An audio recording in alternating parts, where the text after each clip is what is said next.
over here, we are handing out postcard passes. So if anyone is interested in volunteering, just find one of our organizers and pick up one. Go on this way. Fantastic.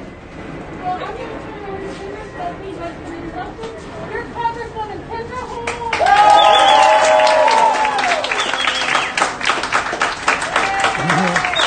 Hi, everybody. First of all, I just have to say how amazing it is to see all of you in person, and thank you so much for coming out today and for joining us and for being here, and for all of you that I know have already been putting in so much time and effort on the phones, texting, and already really doing the work. We are here today, and I'm standing here because of all of you, because of so many of you who put in thousands and thousands of hours in 2018 to do what everybody said could not be done when we flipped the fifth in spite of everybody else saying there's no way you can do it.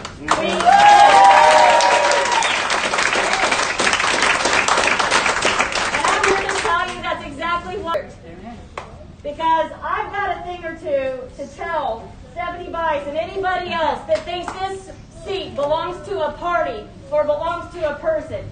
This seat belongs to the people of Oklahoma and the 5th Congressional District, and we're going to show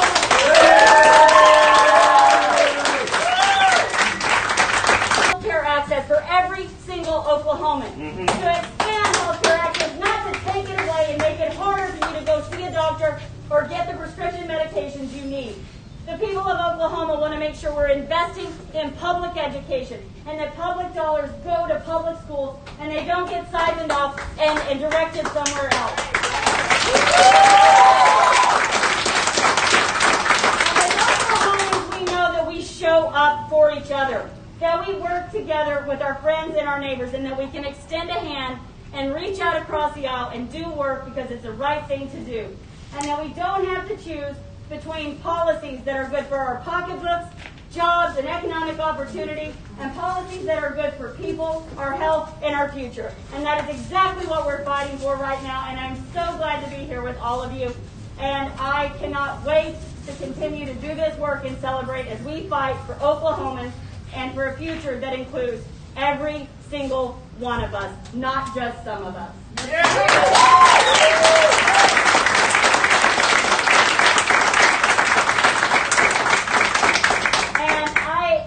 Just cannot tell you again what it means, because for so many days throughout the 2018 cycle, so many of you showed up, picked up the phone, you knocked on doors, you talked to your friends and your neighbors, because we knew that our voices matter and our votes count. In spite of people looking at us like, oh, there's no way you're going to make a difference. All of the bless your hearts I got when I would call them and tell them that I was running for Congress in Oklahoma. And I cannot tell you how lovely it is to just say that and not have to explain it. But the truth is that we know what's important. And what's important is not party. What's important is our community. And what's important is opportunity. And what's important is that every single person have a voice. What's important is that we have a representative that's going to show up. Yes.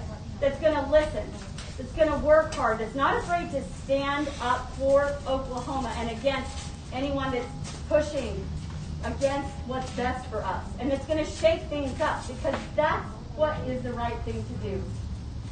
That's what we did in 2018. That's what we're going to do again in 58 days. Because anybody that says we can't do it, all I have to say is just watch. If you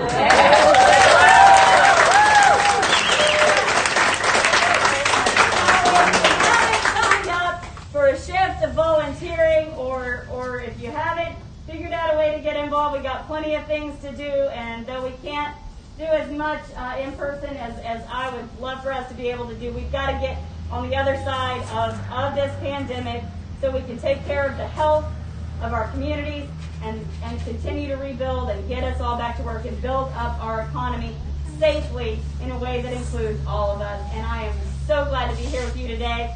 And I just have to say, who's ready to win on November 6th?